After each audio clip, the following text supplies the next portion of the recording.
Are your videos staged? My videos are actually, let's say, skits of actual events. I never take a no as an answer, as they say. Yes, that's true. How many rejections? Almost 400 applications and I had 90 interviews. We had a report by the crew. The dog was very aggressive and he was biting one of the passengers. Well, And you pay 25,000 to go to London on a private jet. And Aegean offers free Wi-Fi on business class. It's a very minimum. I say, guys, I need Wi-Fi. What the fuck? Without further ado, I'm Thanasis Kontogiorgos. And I am Evangelos Angelatos, and this is The Mooring Line, a podcast focused on the world of yachting and the people shaping it. If you haven't already, subscribe or follow. It supports the show and allows us to keep delivering high-quality conversations from the world of yachting. Stay on board. welcome to The Mooring Line. Today we have the great pleasure to have together with us Miltos Mouzakis, founder and CEO of both Magna Aviation and Magna Travel, something you might not already know. Because I believe that most of you already know Miltos Mouzakis from his very successful social media presence. So our bridge is between yachting and aviation is the fact that we met Miltos in the Greek Yachting Congress. And I would like to start by asking you about that. So what's the background of your presence in the Greek Yachting Congress? The background, I was actually invited and was very honored to be one of the speakers because the organizers saw Magna Aviation because we have a good presence in social media and they realized that we share common interests. We somehow serve the same clientele to a certain extent. So it was quite interesting because we actually belong to the same industry of providing luxury services. And from a certain perspective, you can say that the elements of personalized service are very similar. And the strategy to keep these people happy have very common elements. That's true. I think that yachting and aviation have a lot of common ground, but there is a difference. I think in aviation, you only have the high-end clients, the very high-end clients, but in yachting, we also have some clients that are not high-end. For example, you might have in yachting the big super yachts and the mega yachts, but you also have the sailing yachts. And the sailing yachts are something that is very close to the middle family's budget.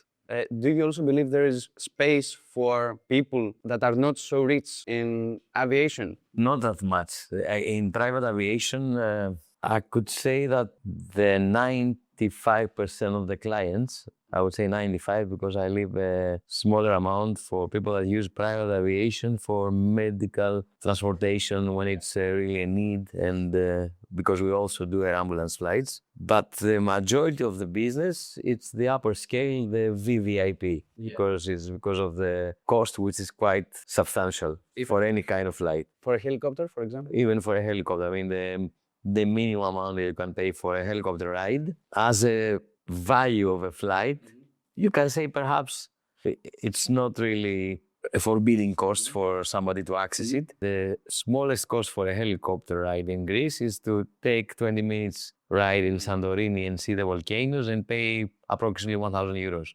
So you cannot say that this 1,000 is forbidding. It's not forbidding. It's expensive, but it's not like hundreds of thousands of euros or... As Thanasis said, the yacht industry is really broad. You have small sailing boats, we have catamarans, we have motor yachts, we have super yachts and mega yachts. I assume that like in aviation is the same. You have very small similar jets, segmentation. medium jets. So what's the classic client in Greece that is going to charter a private jet? And what's the size that is the best seller for Magna Aviation? I would say the best and most popular aircraft size is the, as we call it, super light to mid-size cabin jet. On this category, which is very popular not only in Greece, but globally and throughout Europe, is a category where you have a jet that has a good range to cover with a point of origin Athens, all Europe up to London, non-stop. You can put, let's say, family. How many passengers? It has 8 seats, so you can accommodate a family. It has a standard cabin. So this category, the super light mid-size, especially the mid-size, and we're talking about a popular plane which is manufactured by Texon Aviation, the Citation XLS. This is perhaps the most successful example of a popular jet for charter because it covers families, it can cover business people, it covers a wide category of needs. So that's very popular. Okay. Tell us a few things about Magna Aviation because people have met Miltos Mouzakis, I think, in the last few years. I mean, the vast majority of the people. Of course, your clients know you for a lot of decades. But this is something that people don't know. How many years are you in the business? How did you start? How did this journey begin? We're really excited to This year I celebrate 30 years in private aviation. And what is interesting from this career is that more or less, believe it or not, last Friday I had a meeting with a client which I've been serving since 1996. And the guy is similar to my age. So he was very young back then, but all money stays because he was rich back then. Yeah. He's still in this family of ship owners. So he, the generation, the money is still there. So I was like, I was telling him some stories about me meeting him at the older of Athens, of Ellinikon. I said, I remember you were going by helicopter. He said, you have a good memory. I said, I have a selective memory and a good memory, but you always say selective because you want to feel special. You don't say, I remember everything. So it's interesting that the old families that we say, which carry a legacy, the big names are still here. And I'm talking about the old money of Greece. These people are still here asking these kind of services. What's quite interesting in private aviation, and I don't know, as I'm not a yacht specialist like you, what is interesting is that there is a good amount of clients and repeating clients of private aviation, which are owners of aircraft themselves. But for some reason, the plane is on service, or they have an extra need, their big plane is with them, and they have an extra need to carry some guests, so they use a helicopter, they don't lift the jet. So what I'm trying to say is that throughout the years, I saw that there is a distinct target group of people using private aviation, the VIPs, which despite at some point that they cut bridges because they became owners, so they didn't have the need to call my company to charter a plane, they remain clients because one way or another, they learn to fly privately. So if the plane is on service, they have to charter. How did you start? It's a very specific subject. What I started completely randomly because I just got back from the UK after spending 2.5 years doing a master's course in marketing and also having a job in telesales and marketing. That's a good start. It's a good experience, when you are I was good in phone calls. Because commercially, you get experiences. So there was an opening back then, 1996, to one of the few companies in the mid-90s called Interjet, which was small in size, like 20 people, 25. Based in the United small Kingdom. fleet. Interjet was in Greece when I came back. In Greece. So Interjet was in Greece. It was a small company, about 20, 25 people, but it was a company belonging to a big group. It was the Inter-American Insurance Group. So basically, that company, their purpose was have a license to be able to charter the owner's main aircraft, because back then the principal, Dimitris Kondominas, he owned the Falcon, and he had also 2 helicopters, primarily to be backing up the main insurance contracts of Inter-American for their clients whenever there was a medical transportation. So you had one plane, 2 helicopters doing mainly ambulance flights. That was the small fleet, which while I was there, it grew up to 15 aircraft after within 10 years, right? Because I stayed there 12 years. So within 12 years, we grew up to having from 3 aircraft up to 16, 17, some of them owned, some of them under management. So I experienced, and I was also part of this tremendous growth. And I was actually lucky to build my career on a success story, because the company grew up. It went from a small company to one of the largest fleets in South Europe.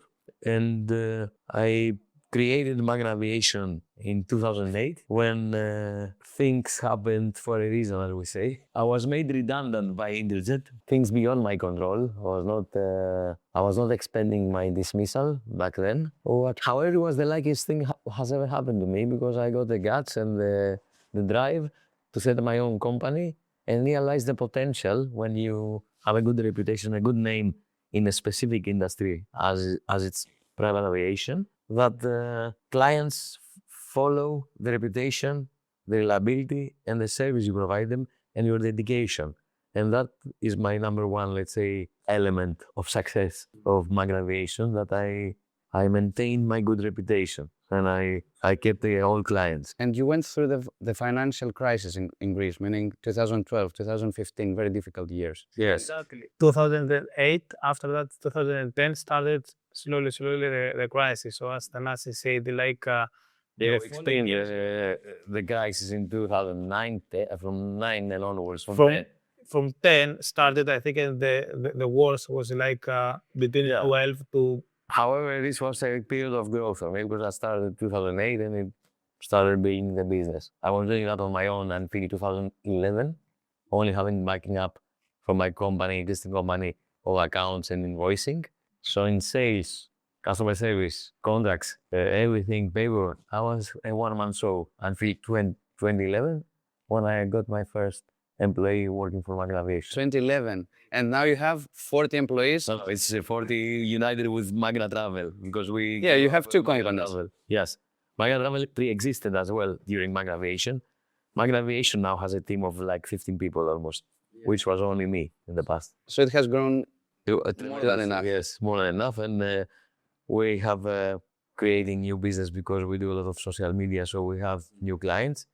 And we have also kept the core old clients, which they've been trusting us and they use us until today.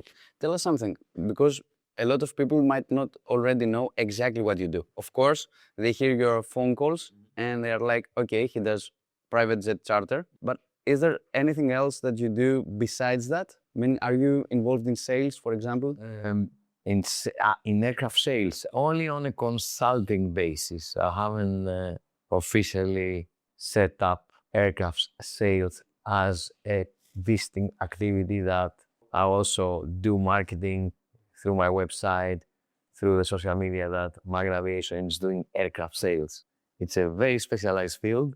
It needs, to my experience, complete dedication, which in order for me to do that officially, I need to dedicate the majority of my time on this and put aside the charter business, which for us is like The most important thing. all the revenue. Yeah. So main business It's chartering, aircraft charter, which you get revenue from sourcing the right aircraft for the right need when you receive an inbound and call. what is the profile of the typical client, your typical customer? What's the profile? The profile of the typical client is I guess he's not a teenager or a young guy. He should be like age over 30 or could be younger. obviously they're not young.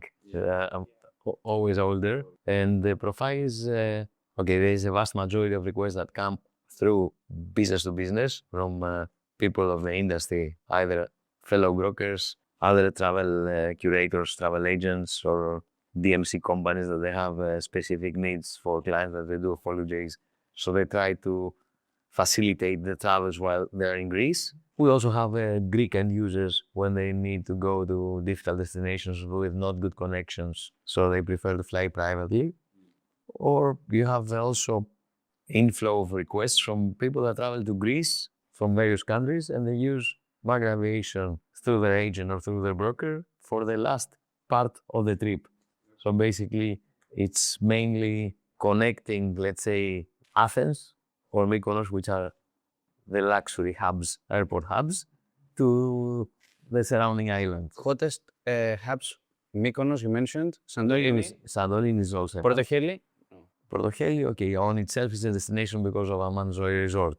But Mykonos and Santorini, they have also bases of helicopters because a lot of flights arrive there. So a local helicopter can do connecting Santorini with the surrounding islands, and the local Mykonos helicopter is doing the same. So basically, Mykonos base makes sense because it serves connecting Mykonos with the surrounding islands, especially from VIPs that they arrive either on their jet and they need to go to an island with no airport, like Sifnos, Serifos, whatever. It's quite popular. The same applies for Santorini, which connects Folegandros, Sikinos, Ios. So there is a local helicopter there. So basically, helicopters are doing island connections in the Do summer. all these small islands support the helicopters and the jets? So do they have They have helipads. they have helipads? All of them. The majority of them, yes. Okay, let's circle a difference between yachting and aviation. I think from what you said, in helicopters at least, there must be a seasonality, meaning that helicopters Definitely. and during the summer period must work much harder. Of course, April to October is the high season, the main season of helicopters. But does the jet business have a seasonality as yachting They business? have the peaks the summer because people are traveling out for business and pleasure, but it's not that seasonal because the people that charter jets, they charter throughout the year. They go to winter destinations, they go to business trips, and the main reason behind private jet charter is not good connections with the flights, specific, let's say, urgent trip that cannot be performed with a commercial way, going for an important meeting day trip, or doing multi-city connections, like they charter a jet, some 4 or 5 people from a big company. Obviously, the profile of this that they use this kind of services, their salary, how much money they make, justify that they will lose one day being, let's say, for no reason overseas to catch the next flight or to make an unavoidable overnight. For example, if somebody makes every month, even he's a CEO in a company and his salary every month is like, I don't know, 100,000 euros, his day is variable. So That's true. he doesn't have to go to Belgrade. Say that you have a trip to Montenegro, for example. Montenegro, if you want to go to Podgorica, which is the capital city, and you're a businessman and you have, let's say, a meeting or something, it's an hour and 10 minutes flight if you charter a private jet. If you want to go by commercial airline, you need to go to Belgrade, change a plane, and fly Athens, Belgrade 1.5 hours, Belgrade, Podgorica 40 minutes. So in total, the travels will take you, let's say, 4 hours. Okay, included procrastinations. 4 hours, and I can't remember if the connection is good. Yeah. This makes impossible to do a meeting and come back the same day. So you have to make an overnight. What does this high-end individual look for from your service? What does he expect you to do? For example, we heard in a video that someone would prefer an orange juice with less ice cubes. I guess there is much more than that. Yeah, okay, what's more than that, they can be very demanding. I mean, we have seen occasions that they can ask a specific type of wine, specific type of caviar for long flights. They can be very picky, ask, for example, one of the things that it becomes a must more and more in private flights, and I'm very concerned that the majority of participating operators, they haven't incorporated that yet, is the Wi-Fi. Because when you go and you fly privately and you go to London and Aegean offers free Wi-Fi on business class, and you pay 25,000 to go to London on a private jet, it's a very minimum. I say, guys, I need Wi-Fi. And you say, oh, sorry, the aircraft has no Wi-Fi. What the fuck? Really? I mean, he's entitled to request Wi-Fi, and you cannot guarantee that. Because the majority of private jets, and I'm not now diminishing the Greek market, I'm talking throughout Europe, it's not guaranteed that the aircraft has Wi-Fi. So that's one of the things that they demand, but it's not yet there. It's not a... It's really basic. Wi-Fi is really basic for everyone. Yeah. Yeah, exactly. It sounds basic for you, but it's not. What is the difficult about the Wi-Fi? So what is difficult for? Very expensive equipment to have Wi-Fi. So for example, on one of the private jets that I was telling you before that we market some planes on behalf of owners and operators, which means that and now let's say about the yachting, how these markets look similar in some way. In private aviation, due to the, let's say, prevalent technology that we all go online and the platforms that we all use, there is one global platform which lists the majority of private jets that are available for charter. The ones that they have a license to be chartered. So it is a global platform. And this platform is mainly made for the business to business, for the operators and the brokers, not for the end users. So this platform, which is quite important, so there is one global platform, as I said, where the jets are listed there. It's like a trade directory. You cannot afford to have a private jet that is available for charter and not be on this platform. It's like there is a big book in the path of air charter guide, and you don't list your company. It's similar to this. Normally, when this happens, when only one private company owns the market, it's normally very expensive to take part in this one. Of course, it's expensive. So is it? To list a plane, you pay a month, like in a good jet, you pay 100 euros a month just for one plane, plus your membership to access the platform. So we pay a substantial amount of money because as a company, we also market some planes. So for each plane that we market, we pay minimum 600 euro for a small plane, and it goes up to 1,000, 1,200 to market it on the platform, plus the membership. You mentioned something that's helpful to clarify to people that might be familiar with yachting, but not with aviation. In yachting, we are very familiar with the term central agent. Yes. In aviation, you have a similar role, but with a different name. Because I market some planes on this global platform, we don't have, it's not common to say that I have exclusive rights on a private jet, because always I, the owner, may have friends and will give it to somebody else, or the operator, because we're not operators. Operator is the company that has obtained license. It's like a small airline, a small air charter company. So it has pilots, it has crews, has people, ground staff, it has a structure in order to obtain a license. And this company acquires jets from owners, Or lease. and then they make operation. And they are not brokers, they're operators, the operator. So we act on behalf of the operator, we take over and we do the marketing on the platforms, updating the availability, selling the aircraft to the other brokers. So we do also B2B. Yeah, I understand. Let me take you back to social media, because we do something very similar once again. We are in very niche markets, but we take great advantage of social media. Social media is something that's open to everyone, no matter if he has money or he has not, it's open to him. How did your journey in social media start?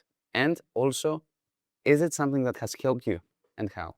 My journey in social media started in 2024. So now it is my third year. We completed 2 years that we do active social media, uploading videos at least 3 times a week. It's a very interesting journey to start exploring social media because first of all, you create awareness and experience, let's say, requests and people that they never existed as clients before. So this is very interesting. Are your videos staged? My videos are actually, let's say, skits of actual events. So they're actual clients, of Clients. course, taken in front of the camera. For confidentiality purposes, we change the names. Yes. Sometimes we connect different stories, it's one story. Can be different clients, but we say it's the same client doing a series of stories.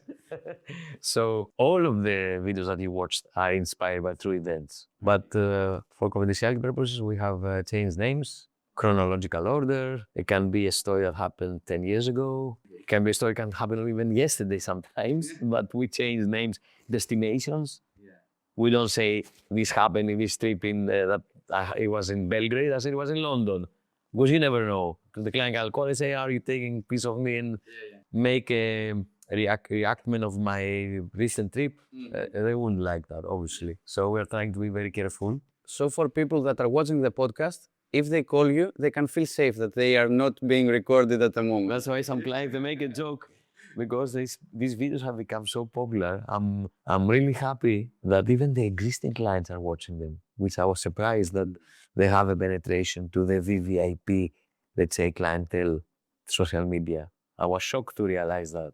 And that's why I invested more. Storytelling for everyone. I realized storytelling is the most powerful way to disseminate information, to expand your name, to be public. I mean, the storytelling is the number one that it's captivating and people are watching it and they invest time and Tell us what platforms do you use? Do you use Magna Aviation? Are you Instagram? We are on TikTok and we repost the same videos to Instagram and Facebook. And we also have a LinkedIn account, which is also very effective.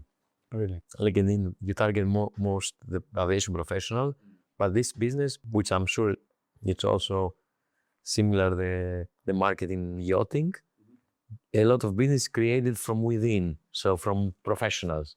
So professional will call him and say, I need a yacht for my client.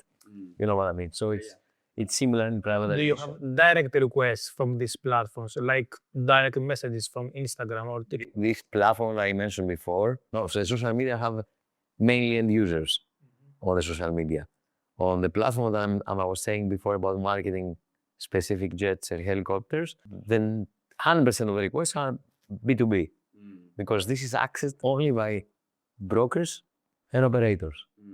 Nobody else has access to this platform. Okay. So you know that you are serving an aviation partner, like a business-to-business contact.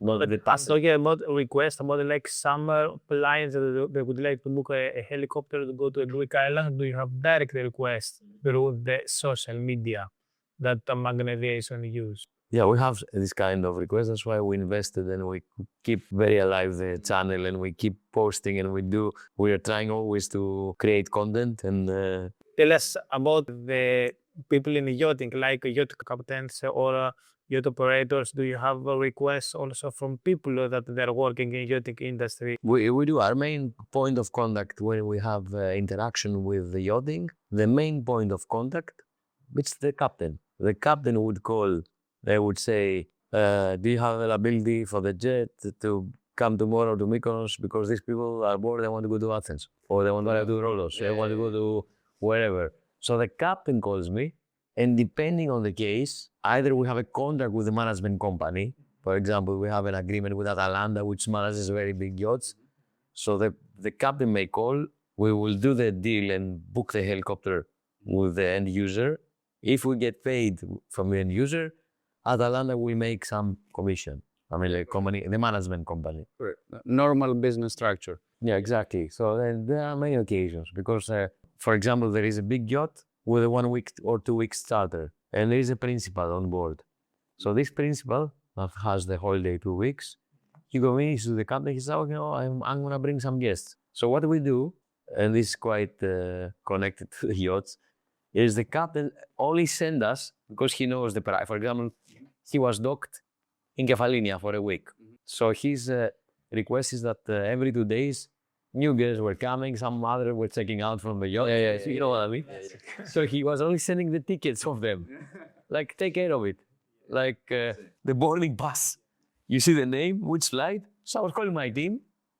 Guys, she's arriving from this airways 2 o'clock. So proceed. So you have, when you're experienced aviation broker, it means arrival 2 o'clock. So how many people? One lady. Okay. So she wants Tuesday, arrival 2 o'clock. So what do we need? 3 o'clock, ready helicopter, Athens, Kefalonia. Where's the boat? Fiscardo. Athens, Fiscardo. The guy was doing nothing else. Or the boat was in Spetses or in whatever. So the captain, because there was mutual trust, he knew that we would choose the most cost effective. We wouldn't put the VVIP helicopter with 10 seats. We would choose the most cost effective. What is that? Robinson 66. How much is Athens, Kefalonia? 5,000. If it was a big belt 4 to 9 VIP, it's 10,000. No need for 10,000. The actual request is to bring me this lady to the yacht. So you have to choose the most cost effective one. I'm sure you have already shared a lot of very funny stories across your social media platforms, but you have to specify and choose one of your very funny stories that you have through the years of experience and share it with us. Very funny stories. Yes, you have a lot of them. I remember we had the request during the COVID year through one of the largest travel agents of Greece on behalf of a Moroccan family. It was a royal family, I can't remember, but it was, they said there is a prince on board. So, as you understand, very affluent, very rich VVIP client. So they were traveling from Casablanca, I think, with all the restrictions. You remember back then we had the PLF special form that you are now COVID. There was a flight could take, was more difficult to be completed. Anyway, we booked the flight, the passenger went on board, and they had also a big dog. So I remember this story because during this flight, when they got back and they landed to the destination, I think it was Casablanca to Italy or to Greece, I can't remember exactly. We had a report by the crew that the dog was very aggressive and he was biting one of the passengers. Well, and we were very concerned. We said, this is very unusual for a dog to be out of control and bite the passengers. And after a while, the operator of the plane, because the operator was operated by a European company with base in Malta, and we had an urgent call by the operator, guys, the cabin is a mess, it's full of blood on the sofa. We need to charge this because we need special cleaning. Yeah, biological, I guess. And then the end of the story is that we reported this to the agent, and the agent back to the client. And the client said, we pay nothing. Because we gave to the crew 5,000 euros as tip. Wow. Very unusual story. They paid 5,000 euros tip. And then they knew that, I don't know if they did it because they want to compensate for the damage of the blood. I don't know.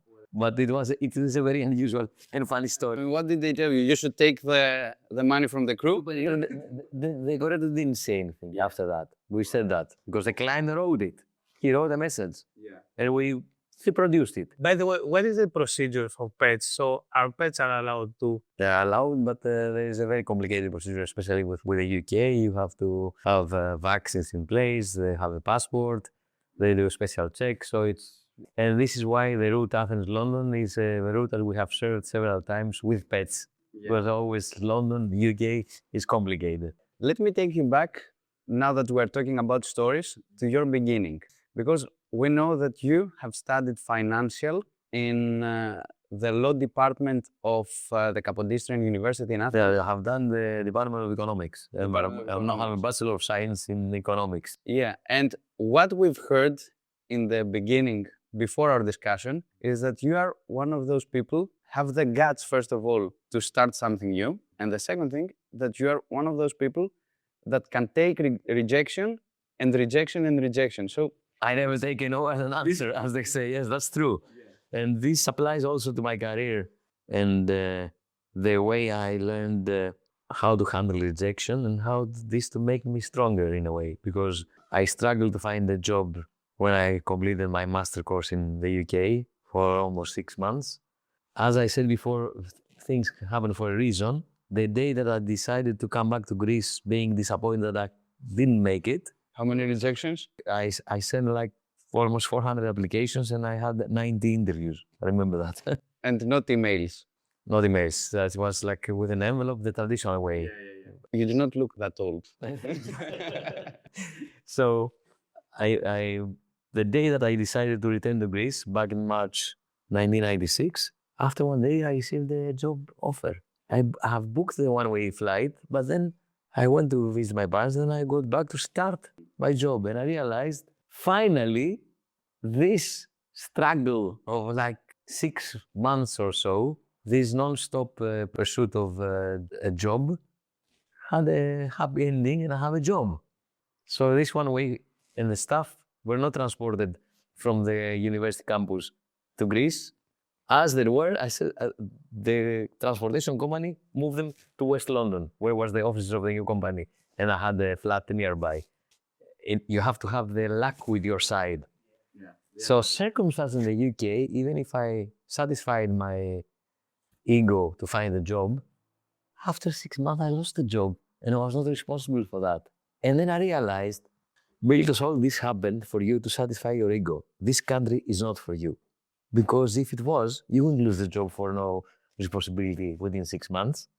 And my luck brought it this way that I found an unrelated job to the one I had in London in private aviation, which I loved so much and I invested in that. And I'm still here today doing the same job, chartering planes and helicopters. It's truly fascinating, amazing. Yeah. What challenges exist in your field that people out of your field can't understand or don't know? In the private aviation field, you mean? I think this applies to any field. For me, the most important thing in private aviation, and as I said before, is the reputation that you build. And this goes together with a relationship, because when you deliver and you have a good name and you provide good service, you start building a reputation. And this reputation lasts forever. However, it's critical to work hard to maintain it, because you can create a reputation over the years and within seconds you can lose it if you do something wrong and somebody loses trust. Yeah. So I've seen that from the good side and from the downside. Does your personal experience has changed your perspective on your employees? So people that are coming to you to have the first job, so do you give this opportunity to someone who is outside of aviation to have a job in this industry and work with you? I'm trying to let's say, inspire my team to follow all these lessons, what I learned, how to, let's say, create loyal clients, how to deliver, what is the basic elements of a service offering, where you should put more emphasis, what is important, which is it's a chain of activities from A to Z, from the very first moment you pick up a phone or you receive the first email to the last stage that the guy has already checked out the yacht or, let's say, landed with a jet somewhere. Yeah. So this chain of events is crucial because every single step is important. From number one, which is even the tone of your voice, how receptive you are, how positive you are. If you smile on the phone in a good way, to the last stage where somebody has completed the trip and you can basically request some feedback and see what could have been done better and improve your service for the future. So this thing which I learned, and I know that's the nice and challenging thing that you keep learning in this business. There is no day that's the same. Every day is different. You encounter new clients and new people, new mentalities. You realize as the time goes on that the timeline between receiving a demand for something or a request to delivering it as we go towards the future is shortens, which means that you have to be fast and precise. So as we go over the years, you could take a request, let's say at 9 o'clock, you would search, do this, send the offer. This is shortening. Yeah. The more we move to the future, it has to be instant. That's why we have these platforms where they send this. And nowadays, I realize even in the platform, some companies have installed an AI agent, which means that you click a button and the reply comes like that. In yachting happens the same thing. In a lot of platforms, we have the same thing. And we normally try to do it by ourselves. We tend to cancel the AI agent because a lot of times the AI agent, what he answers is not exactly on point. Yeah. But I agree with what you say. And because we receive a lot of requests from phone calls, what I try to emphasize also to my team is that we have to be 100% on point and win the client by the phone call, which is much different than by having... That's very important. For me, the number one sales tool is the phone. And the phone, the art of the phone, which happens to any business, whether you sell a car, you sell a yacht, you sell a private flight, is be attentive, listen, and try to get as much information as possible, because you don't want to make a transaction. The major mistake everyone does in every business is to be transactional. Yes. You should forget being transactional. You should focus on the needs, to understand what the other person needs, and then talk. First, explore the needs, and then deliver. Yes, and be careful with mistakes. For example, we had a problem with a member of our team. She was amazing in every aspect, but it was part of her character. When she was speaking on the phone, she would make a stop. And this stop, even though in a normal conversation, in a physical conversation, it's something 100% normal, on the phone, someone might perceive it as being sarcastic or uncertain. So you have to try and fix things that you normally would do and do them completely other way. Yachting and aviation move very similarly as markets, but of course they have a lot of differences a lot of times. How do you think will the war affect those markets? The war will affect those markets because if you realize what we sell is leisure, leisure is psychology. Psychology is being affected by external factors like a war. Unfortunately, this war is taking place in our neighborhood, in a way, if you think about it, especially for the people that come from further away destinations, from United States, from Australia. Obviously, for them, where the war is and where Greece is close, if you think about it, psychologically. So it affects the psychology, which means that, and after talking to some of our partners from hotels, villa companies, we realize that there is, at the moment, some uncertainty and some postponement of reservations. I don't say cancellations, but the psychology, especially from the clients that come from far, which they definitely sense that something is going on, So, and let's face it, all this is psychology. Psychology cannot be 100% positive when you know there's a war going on. There's a different opinion too that says that because a lot of people will not choose to go in the hot zones of the war, they will probably end up going, for example, to Greece, which Greece is not a hot zone in the war. Do you believe there's an amount of possibility in that? I hope so. I'm not sure because on the other hand, you realize that even Cyprus was affected because they have some British, some UK base, Air Force base. They send Greek government send some support. So you cannot tell if Greece would remain unaffected. We hope so. Obviously, Turkey, which is a neighboring country, would have similar side effects because of the war, because they are in the same part of the map. I would think that perhaps Italy would be less affected in a way due to location, because Italy is a bit further away from the incidents in a way. So you can say that we may lose some business to other European destinations like Italy or Spain. In yachting, the main clientele is coming from the United States. Is it the same for the private aviation? Do you have the majority of your clients from the United States? I wouldn't say so. They come from Europe, from France, from Germany, from UK, various nationalities. Of course, we have US clients that they reach out to us through their brokers. But not from the USA to Europe. When they reach Europe, they call you, right? They reach us via the channel of a broker because they have a US broker. As I said before, they reach us for the last part of their trip, either to do, let's say, Italy, Greece, or do inter-island transfer. So basically, the requests are connecting another European city with an island in Greece if they want to charter a jet, or if the broker has found cheaper solution from other operators, he will call us for the last part, which is a landing, let's say, Mykonos, and do Mykonos, Paros, Sifnos, Patmos, whatever. Okay. In order to sum up, will we see common charter packages for yachting and aviation? I think I have some ideas for you.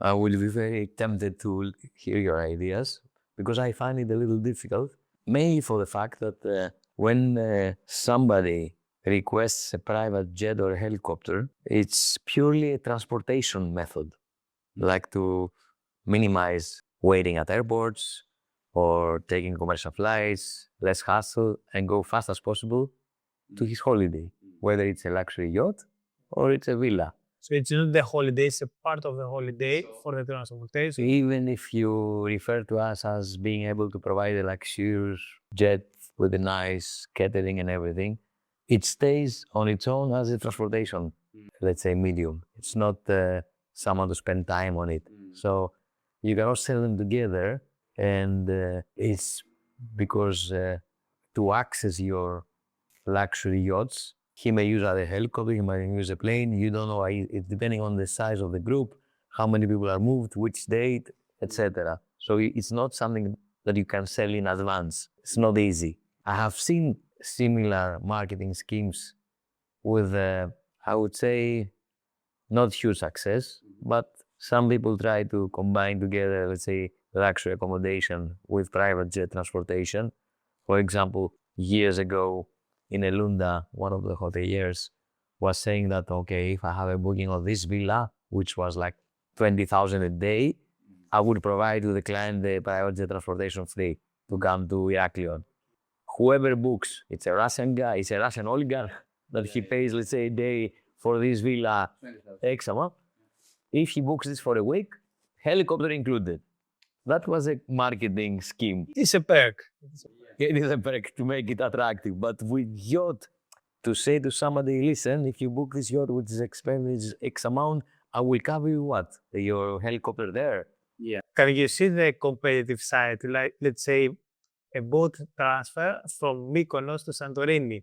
Some companies, they charge more than a helicopter. So do you have this kind of competitiveness with boat transfers?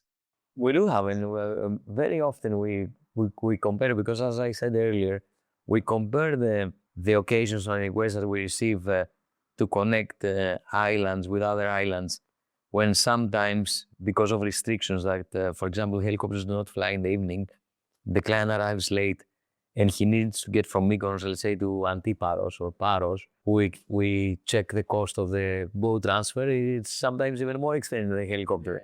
So it's interesting what you say. So there is a comparison there.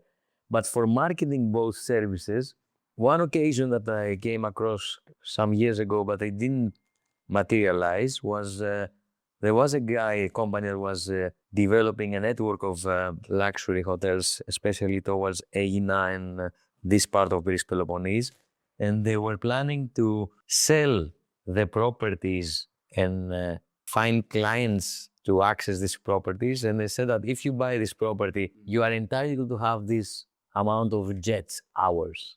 So they're trying to combine jets with the properties.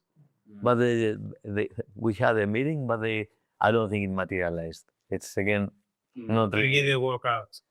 My initial purpose was this to be the last question, but I cannot keep myself and not ask you. Magna has sailed through the years and has grown big. What's your future goals for Magna? Good question. Sometimes I was flirting very often with the idea, and this didn't came to reality, to perhaps set up our own AOC, Air Operator's License. So to be able to be a management company using our own pilots and be, let's say, air charter operator. But we didn't do that because I was seeing other companies losing money and being in financial trouble. So I said I stayed a bit away of that. I still flirt with the idea, but my next logical step is to, let's say, make use of my good contacts and my good reputation with the clients, and especially the mature clients, that they have the propensity and the tendency to buy their own aircraft. So I can do officially aircraft sales, whether this is for a new aircraft or a, let's say, pre-owned aircraft. I think this is a natural, let's say, development for Magna Aviation to be a good player in aircraft sales and acquisitions. Okay. With all those said, Miltos, I strongly believe that yachting and aviation are very strongly connected and the bond will be there. I thank you very much for being together with us today. It was such a pleasure discussing with you and learning about the private Yes, aviation. it was a pleasure also to have this interesting conversation. And for all of you who watched this episode till the end, thank you very much for sticking with us just for another time, and we will see you all in the next episode. Thank you very much. If you enjoyed this episode, don't forget to like, subscribe or follow. It's a small way to support the show and help us keep the mooring line moving forward within the yachting industry. Thanks for listening.